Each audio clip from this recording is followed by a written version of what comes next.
அஸ்ஸலாமு அலைக்கும் வரஹ்மத்துல்லாஹி வபரகாத்துஹு. அல்ஹம்துலில்லாஹி ரப்பில் ஆலமீன் வஸ்ஸலாத்து வஸ்ஸலாமு அலா சய்யிதினா முஹம்மது வ அலா ஆலிஹி வ அஸ்ஹாபிஹி அஜ்மாயின். அம்மா பஅத். அருமையான ஜெம் டிவி நேயர் பெருமக்களே, உங்கள் மீதும் உலக மக்களாகிய நம் யாவர் மீதும் எல்லாம் அல்ல அருளாளனின் பேரன்பு உண்டாகட்டுமாகுக. அருமையான நேயர் பெருமக்களே, இஸ்லாமிய நற்போதனைகளில் இன்றைய தினம் நாம் பார்க்கவிருப்பது சத்தியத்தை முறிக்காதே.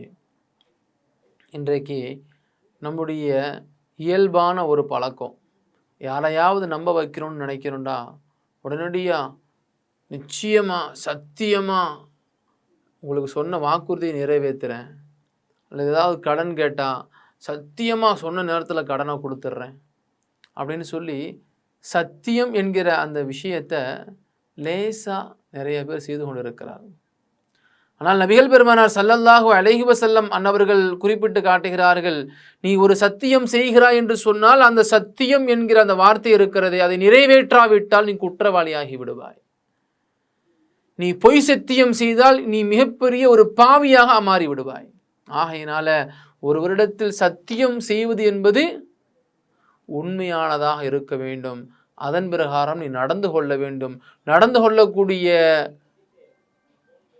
தைரியம் உன்னிடத்தில் இருந்தது என்று சொன்னால் நீ வாக்குறுதி என்கிற அந்த சத்தியத்தை கொடுக்கலாம். உதாரணமாக சொல்ல வேண்டும் என்று சொன்னால், ஹுதைபா பின்த் அல் யமான் என்கிற ஒரு சஹாபி ரலியல்லாஹு அன்ஹு, அவங்க பத்ர் போர் நடைபெறுவதற்கு முன்பு மக்காவிலிருந்து மதீனாவிற்கு ஹிஜ்ரத் பயணம் செய்து அவர்கள் செல்கிறார்கள். இவரின் பயணத்தை அறிந்த மக்கத்து குஃபார்கள் சில பேர் என்ன செய்கிறாங்க, ஹிஜ்ரத் நடந்து சென்ற அந்த ஹுதைபா பின் அல் யமான் ரலியல்லாஹு அன்ஹு அவர்களை பிடித்து, நீங்கள் மதீனாவிற்கு ஹிஜ்ரத்துக்கு போகக்கூடாது, நபி அவர்களுடைய சொல்லையும் செயலையும் பின்பற்றி நீங்கள் வாழக்கூடாது, நீங்கள் எதுக்கு மதீனாவுக்கு போகிறீங்க, உங்களுடைய சொந்த மண், உங்களுடைய வீடு வாசல் மனைவி மக்கள் எல்லாரும் இங்கே வாழ்ந்து கொண்டு இருக்கக்கூடிய இந்த சமயத்தில் எதையெல்லாம் விட்டு போட்டு நீங்கள் நபி அவர்களை ஏற்றுக்கொள்கிறேன், நபி அவர்களுடைய கொள்கையை ஏற்றுக்கொள்கிறேன் அப்படின்னு சொல்லி நீங்கள் மதீனாவிற்கு போக வேண்டிய அவசியம் என்ன, இப்படியெல்லாம் சொல்லி அவரை பிரெயின் வாஷ் பண்ணுறாங்க. அவர் இல்லை, எந்த ஓரிரை கொள்கையை நான் ஏற்றுக்கொண்டு இருக்கிறேனோ அந்த கொள்கையிலிருந்து நான் பின்வாங்க மாட்டேன் என்கிற விஷயத்தில் அவர் உறுதியாக இருக்கிறார். இப்போ உடனே மக்காவில் இருக்கக்கூடிய அந்த மக்கத்து குஃபார்கள், நீங்கள் மக்காவை விட்டு மதீனாவுக்கு ஹிஜ்ரத்துக்கு போகணுன்னு சொன்னால் எங்களுக்கு நீங்கள் ஒரு சத்தியம் செஞ்சு கொடுங்கன்னு சொல்கிறாங்க. அதாவது ஏதாவது ஒரு சந்தர்ப்ப சூழ்நிலையில் உங்களுக்கும் எங்களுக்கும் ஒரு போர் நடக்குதுன்னு வச்சுக்கிறோமே, அப்படி போர் நடைபெற வேண்டிய நிலை ஏற்பட்டால் அந்த போரில் நீங்கள் கலந்து கொண்டு எங்களை எதிர்த்து நிற்கக்கூடாது அப்படின்னு சொல்கிறாங்க. இந்த நிகழ்வு நடந்த ஒரு சில மாதங்கள்லேயே பத்ருடைய போர் நடக்குது. பத்ருடைய போர் நடைபெறுவதற்குண்டான அத்தியாவசிய தேவைகள் ஏற்படுகிறது. அந்த சமயத்தில் ஹுதைபா பின்த் அல் யமான் ரலியல்லாஹு அன்ஹு அவர்கள் மற்ற சஹாபாக்களோடு நானும் போருக்கு வருவேன் அப்படிங்கிற ஒரு நிலையை எடுத்துக்கொள்கிறார். மக்காவிலிருந்து மதீனாவிற்கு ஹிஜ்ரத் செய்து வருகிற பொழுது அந்த மக்கத்து குஃபார்களிடத்தில், நீங்கள் மதீனாவிற்குள் போவேன் என்று உறுதியாக இருந்தால் எங்களுக்கு சத்தியம் செய்து கொடுக்கணும், ஏதாவது போர் நடந்தாலோ ஏதோ அசம்பாவிதம் நடந்தாலோ நீங்கள் படை வீரராக வந்து நிற்கக்கூடாது. அவர் சத்தியம் செஞ்சுட்டு போயிட்டார். இந்த பத்ருடைய போர் நடைபெறக்கூடிய தருவாய் ஏற்படுகிற பொழுது நபி அவர்களுடைய அழைப்பை ஏற்று ஹுதைபா பின் அல் யமான் ரலியல்லாஹு அன்ஹு அவர்களும் வந்து நிற்கிறார். நபிகள் நாயகம் ஸல்லல்லாஹு அலைஹி வஸல்லம் அவர்கள் ஹுதைபா ரலியல்லாஹு அன்ஹு அவங்கள தனியாக கூப்பிடுறாங்க. தனியாக கூப்பிட்டு, நீங்கள் சத்தியத்தை முறிச்சிட்டீங்கன்றாங்க. அவன் திகைத்து நிற்கிறான். யார் ரசூலுல்லாஹ், சத்தியத்தை நான் முறித்து விட்டேனா?